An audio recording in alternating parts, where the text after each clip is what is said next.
Hey, it's Paul here from the Off the Comma podcast. And if you've been following the podcast, you already know that it's about amazing human beings sharing amazing stories about their experience with being stuck and getting unstuck. And you've probably wondered, hey, whatever happened to that guest? What's happened since they were on the show? So that's what this is all about. We are checking in with various podcast guests and just taking 15 minutes to see what's going on in their world. So, deeper connection, learning more about our guests, seeing how life unfolds for them. Enjoy this conversation, and we'll see you on the next one. All right, we are back with another one of our Off the Comma podcast guest check-ins. I'm really excited to have Patrick Monson. He was interviewed with us on episode 33. And so we're here to kind of check in with you and see, hey, what's been going on and what have you been doing since you were on the podcast? So, Patrick, welcome back.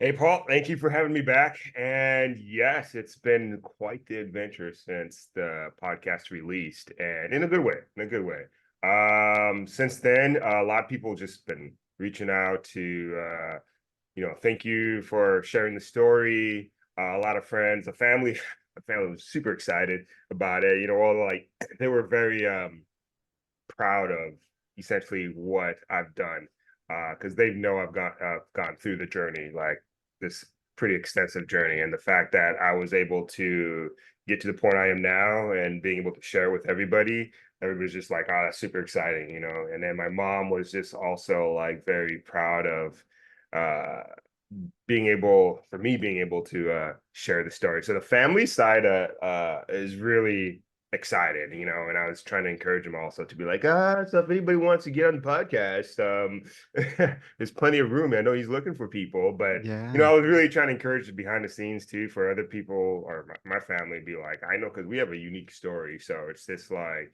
there's a lot of good wisdom, a lot of just good knowledge and everything like that. I feel like they can even share out to people out there, but work in progress. But so yeah, they're very proud, and they're very excited about when I released the podcast and everything.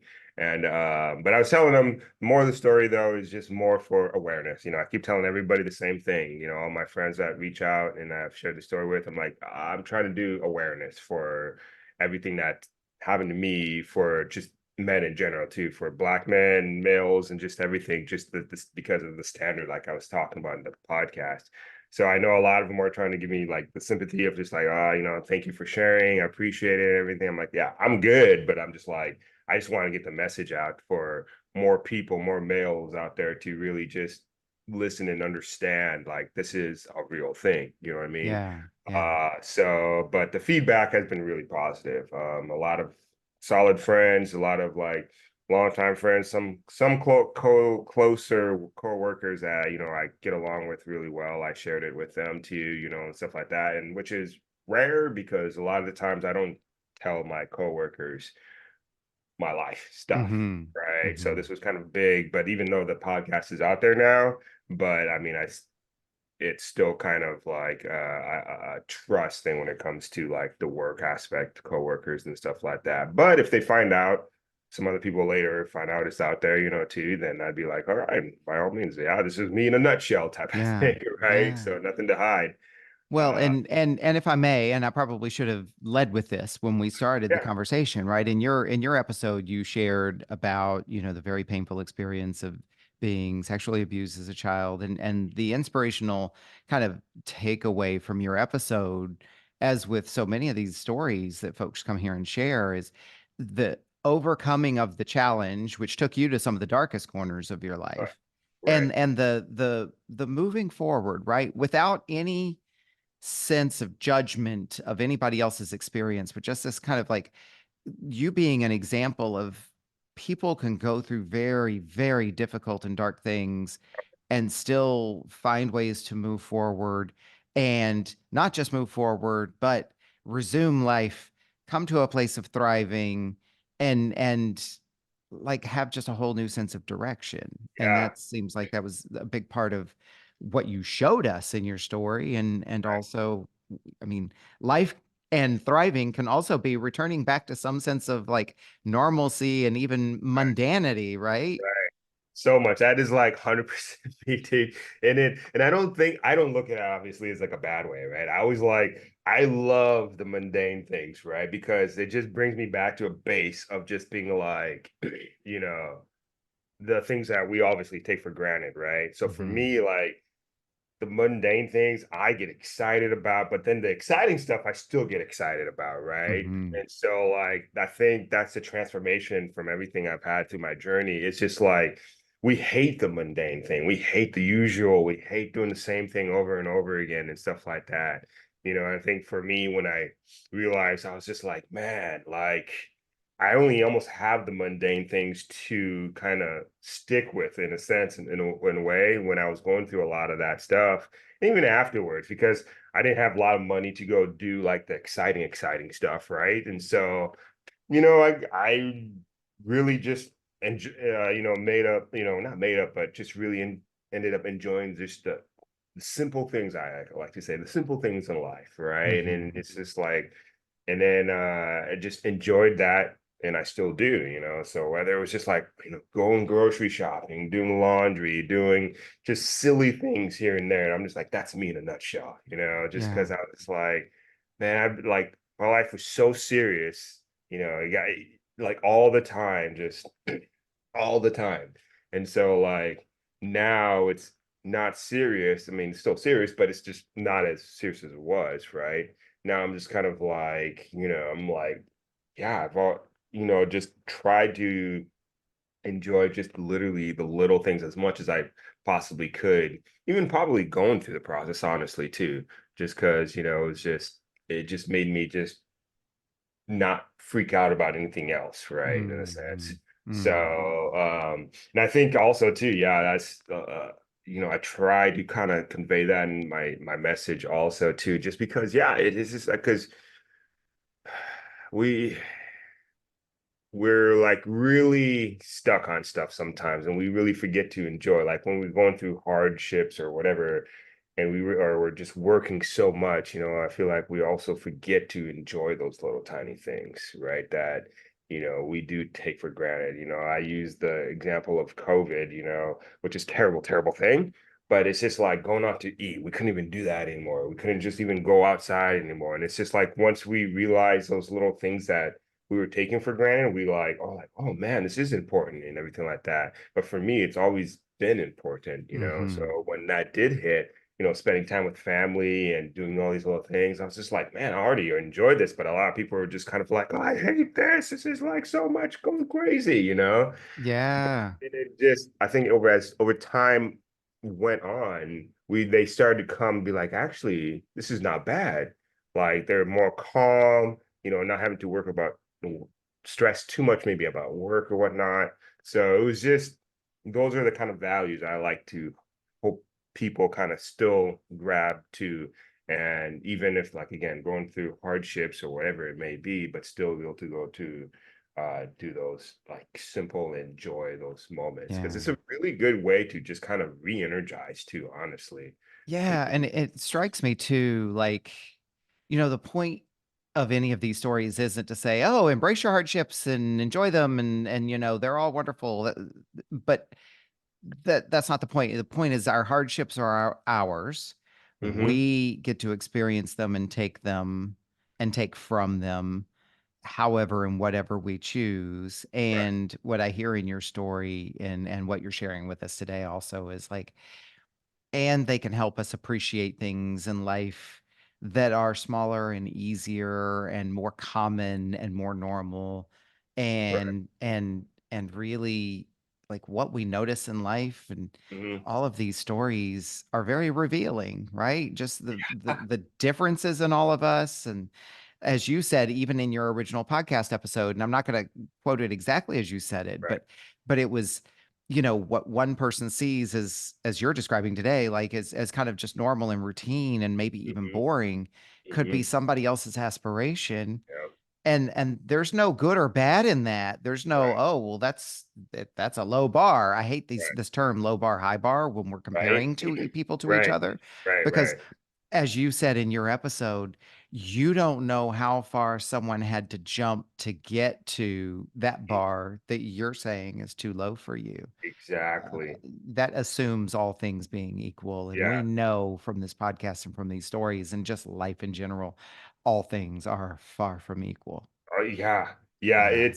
That's like something that hit me hard, honestly, when I was trying to convey this to people, like explain the situation I was within having not to fully explain that, but I was just because people would just be like, oh, like you should be further off and do blah blah. And I was like, yeah, but this is my place, but they couldn't understand it, right? Like I Hmm. couldn't explain it well enough to for them to understand, like, oh no, this is like my better place, right? Because the Yeah. struggle was real, right? And they, I think even though if I just kind of was like, meh, whatever, right? They'd just be like, huh, okay, really? But it's just another just different understanding of it. Hmm. I mean, and that's why I never, look at people's, like my biggest thing, I always give people the benefit of the doubt until they prove me otherwise, right? And so like whether their story is crazy or whatever, I'm just kind of like, whoa, that's fascinating, right? Because you just don't know. You just don't know, Yeah. right? And you can be somebody that went from the horribles and whatever, and you hear their story and now they're like thriving. And I'm just like, my God, you did it. Like that's, like that's crazy because there could have gone so many different ways that could have gone to where you didn't get to the spot where you are now, right? And Absolutely. that's like the most fascinating part. And I'm always just like ingrained when I'm hearing people's stories. I'm just like focused. I'm just like listening. I'm just like, wow, this is such crazy, like crazy in a good way. You know what I mean? But Yeah. because it just shows the level of, I guess, commitment to keep fighting, to keep fighting, to keep fighting to get out of where you are, and then be in your spot, and then have a little spot to yourself and do what you want to do, and you're calling that home or your coziness, and I'm like, I get it. I Hmm. totally get it, you know what I mean? And Yeah. so yeah, people that are able to do that and see that and realize that of other human beings and people also is just like it takes a special skill, honestly, really. But once you realize and open your eyes to it, you're just kind of like you're amazed by their story and amazed how far they've come to get to the point where they are. And you might probably learn a whole bunch of other things that you never knew too. You know what Yeah. I mean? And that's Go yeah. Go ahead. ahead. I'm sorry. I was about to interrupt you. Finish your thought, but Oh no, and I was just like, and that just shows like when you learn about other things of just like it's just opens your mind to much more of just what we didn't know. and what I love about what you've just talked about, and it got me thinking, is one of the most powerful lessons I've learned in life, and that I'm tested every single time I do an interview. Right, is Right. taking ourselves out of other people's stories. I think Hmm. this is I see how I have been at past points in my life, and still can be guilty Hmm. of too much self-referencing or assuming I know what it should be, or like you said, the person who said, "Oh, you should be farther along," or what have you. Like one of the greatest opportunities in life for all of us, and the thing that teaches has taught me so many things, is taking my hands off of other people's stories, Hmm. removing myself from the story. And it's interesting because it's a great lesson just to see how difficult that can be for myself, Hmm. right? Right. And the things you will learn about other people and subsequently yourself when you quit trying to see yourself in that story. Yes. Yes. Let It's people have their stories, right? right. As painful as it might be, I'm sure so many people heard your story and their hearts broke for you, and Right. they could see themselves in that story and think, "Oh my God, what would I have done?" And that can be valuable. And yet also take yourself out of it Hmm. because it's not your story, right? Yeah, it's one of the hardest things too, even for me. Like we were in for the podcast, like I'm a storyteller, right? So hearing other people sit, like really listening, and like you just said, you have to take yourself out of the story because you want to jump in and be like, oh my gosh, like I went through this, I did this, I know exactly what you want. But it's like to really listen to somebody, you can't do that, right? Mhm, You got to mhm. refrain yourself from jumping in and adding or putting a different walkway in their story when there isn't, when it's Yeah, completely their story. So it takes you got to reel it in, but when you really listen, usually it's fascinating, yeah, right? And Yeah. so it's like it's a special skill set, but it's a wonderful skill set, and I love that part because I love those things, so I like listening to people's like, like when I meet them, I'm just like, just tell me your story, and I want to learn something, and Yeah. I'll just sit there and be like, because I know I can talk, right? So for me, I'm just like, just you know, tell me your story, and I'm just gonna listen. I might ask you a question and stuff like that, but like that's just I think people's story to me is like the most amazing thing you can learn about just people in general and just the different things of maybe even society doesn't even tell us about, right? Type Yeah. of thing, right? Yeah. And And it's that's like, so yeah, personal, right? yeah, right, Yeah. exactly. So it's Wonderful. Patrick, you and I both know we could go on for hours, but I keep these interviews right, brief. right, So thank you for coming back on and telling us about, what's been going on for you since the podcast right. and also continuing the dialogue a little bit. We greatly appreciate it. I Of love what I love course, about these two is we don't get to see, the faces and the interaction on the original right? podcast. So now Yeah, people exactly. get to know you in a different way and they get the visual element. And if anybody wants to reach out to you, I'm assuming all your contact info is the same. I'll include All the it in the same. description. Yes, they're yeah, still the same and still active on all of them and stuff like that. So if people have Excellent. more questions, can feel free to reach out. So Wonderful. Patrick, have a wonderful rest of your day, and you and I will talk more. And thank you again for coming on to catch us up. yeah, thank you, Paul. Thank you for the invite and good chatting with you again too. Yeah. Absolutely. Likewise.